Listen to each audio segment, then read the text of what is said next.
Good afternoon, ladies and gentlemen. Shalom. I'm David Mencer, Israeli government spokesman.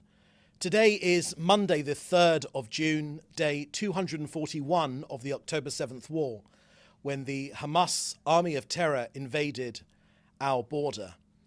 Israel's conditions for ending the war have not changed. The destruction of Hamas's military and governing capabilities, the freeing of all 124 hostages, and ensuring that Gaza no longer poses a threat to Israel. All of our objectives are within reach. Israel will not compromise on any of them. As we clarified over the weekend, the notion that Israel will agree to a permanent ceasefire before these conditions are fulfilled is a non-starter. It's not an option. As the Prime Minister said just in the last couple of hours to the Knesset Foreign Affairs and Security Committee, he said, quote, "The outline that President Biden presented is partial. The war will be stopped for the purpose of returning hostages, and then we will proceed with further discussions. There are other details which the US president did not present to the public," end quote. So we'll start today with the terribly sad news of IDF casualties. Since the start of the war, IDF fatalities have unfortunately risen to 644. Sergeant First Class Adar Gavriel was aged 24 from Caesarea. He fell in battle in northern Gaza. He leaves behind his parents, a brother and 3 sisters, as well as his partner. In a story replicated many, many times across this country, he was called up for reserve duty at the start of the war. He continued to serve with only a 1-month refresher break. And a month ago, he was drafted again. When his parents expressed concern, he simply told them that his friends were serving and how could he possibly stay home. Sergeant Yehonatan Elias was just 20 from Jerusalem. He fell in battle in southern Gaza. He leaves behind his parents and 2 sisters. There are no words of mine that can assuage the pain of their parents and their families. We embrace them and their dear families who have lost their precious heroes, sons and daughters in this war for our very existence. The price of war is heavy, very heavy indeed, and painful. Each casualty is a world unto itself. May their memories be a blessing forever.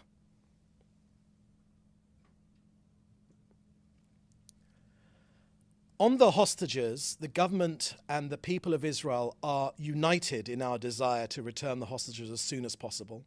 We're all working to achieve this goal. The Prime Minister has authorized the negotiating team to present a proposal to that end, which would enable Israel to continue the war until all its objectives are achieved, including the destruction of Hamas's military and governing capabilities.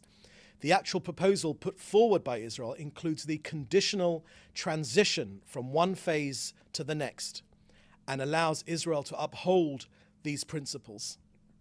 On the hostages, I can confirm that Israel's army released just this morning that Dolev Yehud, who was 35, was initially thought to have been taken hostage by Hamas terrorists on October 7th, has unfortunately been declared dead after his body was identified in Israel.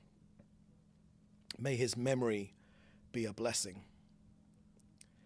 It's a testament to the scale and brutality of that atrocity and of so many other atrocities of that day. Dolev Yehud was from Kibbutz Nir Oz on the Gaza border. Dolev was a hero.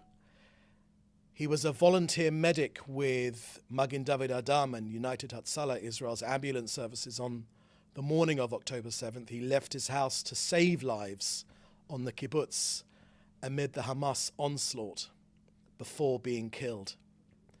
His daughter Dor was born just 4 days later. Initially, Dolev was believed to have been abducted, but with no signs of life, authorities re-evaluated unidentified remains found on the kibbutz from the onslaught. Victims of the Hamas massacres had their bodies burnt, mutilated beyond recognition, making identification very difficult.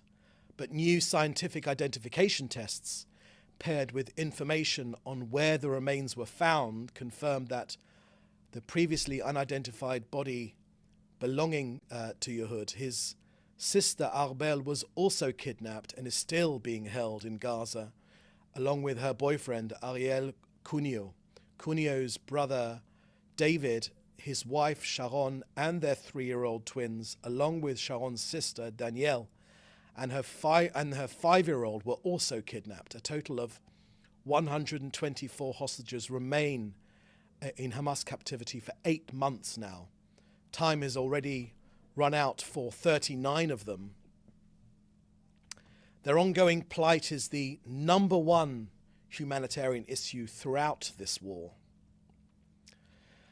Now, you know, for Israel, this is a 7-front war. We are being attacked from Yemen, from Judea and Samaria and the West Bank, from Iran, from Iraq, from Syria, from Hezbollah in Lebanon, of course, from Hamas in Gaza. So I want to shift your attention to those other fronts from which Israel finds itself under constant attacks by these Iranian proxies.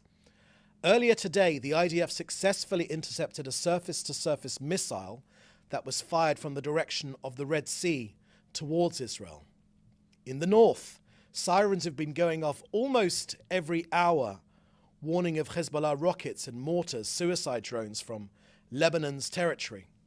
Just yesterday, Sunday, dozens of projectiles were fired towards Margaliot and Katzrin in the Golan Heights. Fires broke out. The footage is absolutely horrific. Nearly 2,500 acres were burnt, according to Israel's Nature and Parks Authority. In Israel's largest city in the north, Kiryat Shmona, 2 were injured. A Hezbollah drone fell in Nahariya, a city of 66,000 people who rushed to bomb shelters multiple times over the weekend. Ladies and gentlemen, this is not a sustainable reality. Israel's northern residents, tens of thousands of them, evacuated, will not live under such a threat. The Israeli government is committed to ensure their security and their return to their homes. It's up to Hezbollah to decide if this can be accomplished by diplomatic means or by force. This country will be defended. We are defending this country. No one should be surprised by our response. As for Israel's humanitarian efforts to alleviate Palestinian suffering as a result of Hamas's decision to wage war against us and their sick methods of war, since the beginning of the war, 31,000 trucks delivering more than 600,000 tons of humanitarian aid have entered Gaza. Over the last week alone, 1,858 trucks entered via the Kerem Shalom and Erez West crossings. This includes 312 flour trucks by the World Food Programme and 13 tankers carrying over 500,000 litres of fuel. Just yesterday, a mere 12 trucks of aid were picked up on the Gazan side of Kerem Shalom by UN bodies. Only 12 trucks were picked up. On humanitarian aid, I have not seen any outlet besides those here in Israel that have reported that 650 aid trucks are currently waiting on the Gazan side of Kerem Shalom. 650 aid trucks are currently waiting on the Gazan side of Kerem Shalom for pickup. You know, since the beginning of this year, 88% of all coordination requests have been approved. Today, as usual, between 10 a.m. and 2 p.m., the IDF paused operations in parts of Khan Yunis to enable the movement of humanitarian aid. So we are continuing to expand our efforts to facilitate humanitarian aid into Gaza. So that's the end of our briefing today. I will now take your questions, which you should put in the chat with your news outlet. I'll be doing the questions today. First question from Joel Pollack at Breitbart News. Does Israel believe that President Joe Biden deliberately misled the world when he claimed 4 times that the hostage deal was Israel's proposal? Thank you very much, Joel. That's a question, I imagine, for the White House rather than for me. We've made the Prime Minister's comments quite clear in response to the President's speech. Secondly, Israeli officials have said that they believe arson was responsible for a fire in Jerusalem's Valley of the Cross. Was there a political motive, and was this a form of fire terror attack Israel has seen in previous years? Thank you, Joel, for that question. I've seen those reports of the fire in Jerusalem, but I haven't got any more details to add. The Israeli police will probably have more details to give you. Next question from Dan Williams of Reuters. What's Israel's position on the Gaza plan advanced by President Biden? Thank you very much for that question, Dan. We've made clear our position. The Prime Minister made some comments which I alluded to, which I quoted in my introduction here today, just a couple of hours ago in front of the Foreign Affairs and Security Committee. He said, and I quote, "The outline that President Biden presented is partial. The war will be stopped for the purpose of returning hostages, and then we will proceed with further discussions." There are other details that the US President did not present to the public. So I hope that answers your question. Dan, you're going to have another question here. How many smuggling tunnels from Egypt has Israel located in Rafah and elsewhere in southern Gaza? Thank you for that question, Dan. The answer I have seen is around 50 tunnels have been identified in southern Gaza and in Rafah. Of course, they are a lifeline. They are a lifeline to Hamas because they allow them to smuggle in all of their deadly materials, both for creating and building deadly weapons, lethal weapons to use against us in their dastardly terrorist means, but also another means of supply from Egypt into Israel. We're shutting down those tunnels. It's absolutely crucial that we shut down those tunnels because we need to limit the supply of Hamas. And we, of course, in our effort to destroy Hamas, they will be strangled in terms of supplies, but also to ensure that they never, ever pose a threat to Israel again. Next question from David Clement from the News Forum. Palestinian health authorities are claiming that IDF airstrikes in refugee camps killed 11. Can the Prime Minister's office provide any clarification on the location of those airstrikes and who the targets were? Thank you very much for that question, David Clement from the News Forum. So as we made clear last week and we make clear every single day, Palestinian health authorities are an arm of Hamas. Hamas is a deadly terrorist organization that performed the October 7th massacre and have no compunction whatsoever in inflating figures and telling barefaced lies. Of course, Israel would never, ever target any humanitarian area. That was the purpose of us establishing these humanitarian safer zones, so that non-connected civilians can move to them to keep themselves out of harm's way. That's precisely why we bought the tents, that we made sure that we flooded the area with water, with humanitarian aid, with medical supplies.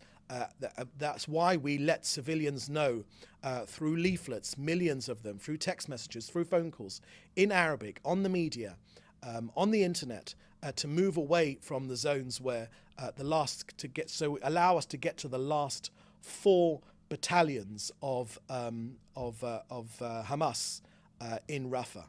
We're going to destroy this terrorist organization, and Israelis are full square behind the government when they refuse to live next to this terrorist organization. We will not allow this terrorist organization to remain in control of Rafah or anywhere in Gaza because they will simply regroup and fire at us again before working up enough to be able to perform October the 7th again and again and again and again. It's not enough for us Israelis to think that, well, they are deterred. They're not deterred. They're genocidal, murderous Jew haters who would rather have their own people die with the option of to prefer to kill Jews. We know that's what they are. They've already shown that's what they are. They say that's what they are. When genocidal murderers say that they wish to kill Jews, we here in Israel believe them. Maybe other people don't. They think they don't mean it. We actually believe they do mean it. When they say these things, they mean it, and we're here to stop them. Next question from David Clement at the News Forum. UNRWA is claiming that their independent review found that Israel provided no evidence to support the terrorist organization label. Can you summarize the evidence that has been provided? David, thank you for that question about UNRWA. I mean, the rap sheet against UNRWA is as long as your arm. Where do I begin? UNRWA members actually took part in the October 7th massacre. UNRWA members actually took hostages on the October the 7th. UNRWA members are members of Hamas, actively members of Hamas. The Hamas server farm was built underneath the UNRWA headquarters in Gaza, with cables running between the two operations to provide electricity. UNRWA electricity provided to Hamas. Hundreds of UNRWA employees are members of Hamas. It's not simply a matter of a few bad apples. It's a whole rotten orchard. That organization simply perpetuates this conflict. I had the opportunity to look at UNRWA's website, where they attempted to make a comprehensive debunking of all these accusations, none of whom, not one of whom, were convincing.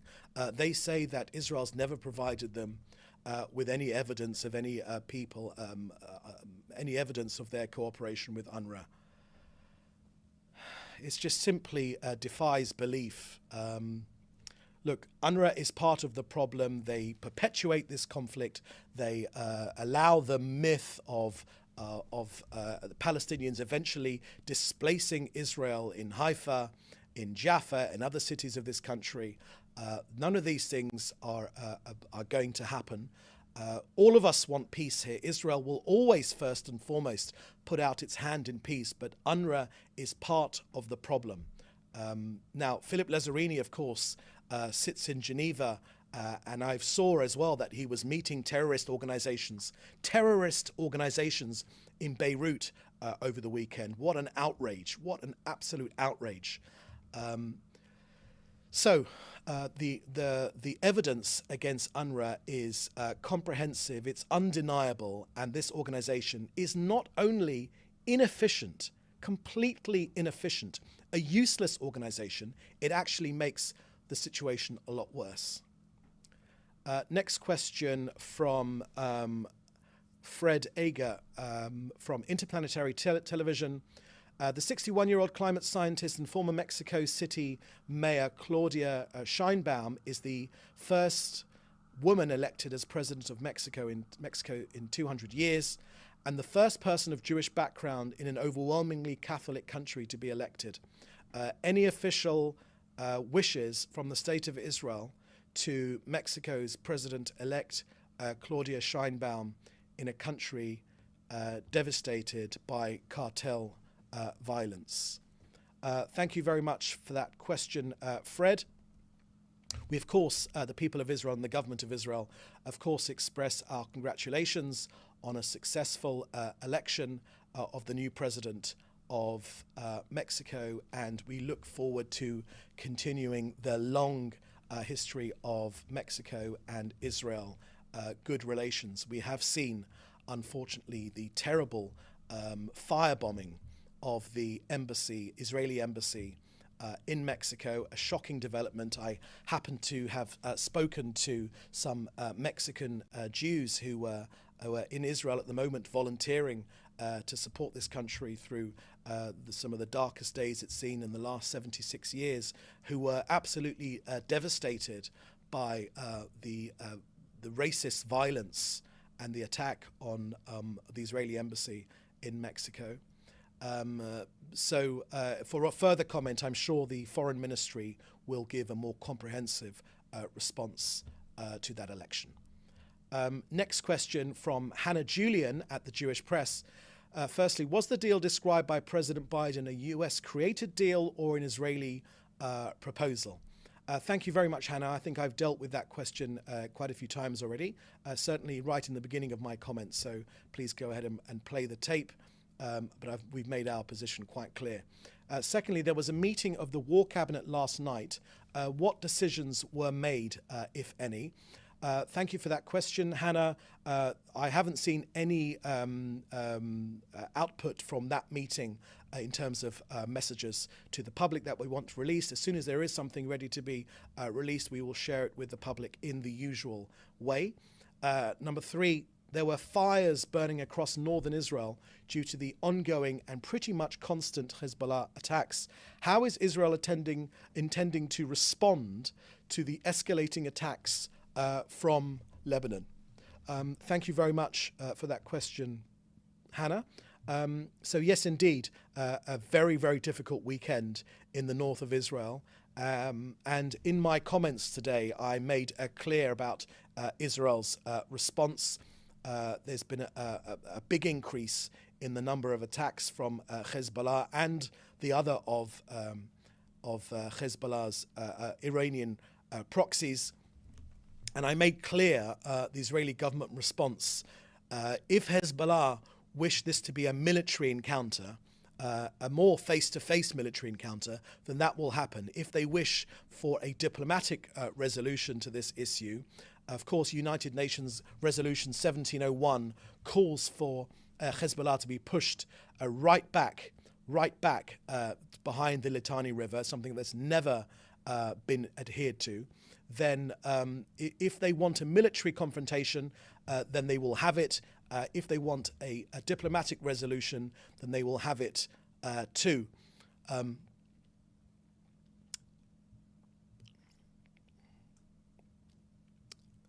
The reality which is currently happening in Israel's north for our northern residents, tens of thousands of which have been evacuated, they cannot live under this sustained level of bombardment and threat. So all of us here in the Israeli government and the people here in Israel are completely committed to ensure that security and the return for them to have a secure, be able to return to their homes. As I mentioned, it's up to Hezbollah to decide whether this can be accomplished diplomatically or by means of force. This country will be defended. Hezbollah know that. We are defending this country, and no one should be surprised by our response. Question from Jim Williams at Zenger International News. Daily briefings often begin with somber statistics of soldiers who have sacrificed their lives for the state of Israel. Based on current reports, would it be accurate to state that the majority of these valiant soldiers who have been killed are indeed under the age of 30? Thank you very much for that question, Jim. I couldn't answer that question with any degree of accuracy right now, but certainly my experience, that has been the case. Having to have the somber task of reading out the names of these soldiers who have paid the ultimate price for defending this country. You know, for thousands of years, this country, the Jewish people, were at the whim of any dictator or any force, anti-Semitic force, of which there have been so many throughout the ages. Anti-Semitism is, of course, the world's oldest hatred. For so often we have been unable to counter the threat of Jew hatred. And that's what it is. It is Jew hatred. Let's make no bones about it. This is not a territorial dispute, as we never tire of saying. If it was a territorial dispute, it would have been solved many, many times, because Israel has made many, many generous offers, many painful offers of painful compromise to resolve the issue with the Palestinians. But time and again, it is declined. No is the answer we get again and again and again. And why is that? It's because, unfortunately, the Palestinian leadership are not interested in peace with this country. They are interested in replacing their country, replacing this country. Now, we cannot let that happen. There is only one Jewish state in the entire world, and the soldiers that have laid down their lives and the families that have supported them and the people here in Israel that accompany them, they've made the ultimate sacrifice, but none of their sacrifice will have been in vain, because we will destroy this terrorist organization, and we will go back to making peaceful relations with all the countries in our region. No one should give us any lessons here in Israel about making peace. We've been extremely successful at it, actually. When you look at peace with Jordan, Egypt, the Abraham Accord countries, Bahrain, Morocco, United Arab Emirates, Sudan, and other countries which are on the verge of making peace with us. You know, in the Arab world, peace is made with the strong, not with the weak. The world is watching what happens. These soldiers have made the ultimate price, but they've made the price to defend this country. The reason that our soldiers continue to turn up for duty day after day after day, our young people, our best and bravest and boldest, with all their lives in front of them, the reason that they continue to turn up to defend their country, to use up their precious time, their most valuable years of their life to defend this country, is because there is only one Jewish state, and this country will be defended. Whether the world outside likes it or not, I know, in history and in public relations terms, people seem to like dead Jews. They like to feel sorry. It's much easier to feel sorry for Jews that have been, the victims of pogroms. Well, we're not looking for sympathy anymore. We're looking for victory. We are going to defeat this terrorist army, and the resolve of this country is strong. The sacrifice that our soldiers are making every single day is unrelenting. Our will is stronger. Good is stronger than evil, and we will defeat this terrorist force. Next, question from Jody Cohen of WION in India. What are the gaps Prime Minister Netanyahu was referring to between Israel's hostage truce and the terms presented by President Biden? Thank you very much for that question, Jody. I made clear what the Prime Minister had said just a couple of hours ago in the Knesset. There is a sequential element which is very, very important. Certain things need to happen before the next thing happens. But one thing I can tell you for sure, that this country will not accept Hamas remaining in control of Gaza after this war. It is not enough to simply say that Hamas have been depleted in their strength. Yes, we know that Hamas has been depleted in their strength. We have done the job, but they are not defeated yet. They are not defeated yet. We are going for the final 4 battalions of Hamas. They will be defeated, and they will no longer be able to control any part of Gaza. We want ordinary Gazans to take control. We want friendly nations in this region to support us in that work. We want Gaza to be rebuilt the following day. And we won't take any lessons about the day after the conflict when you look at the day after so many other conflicts in this region, which have been nothing short of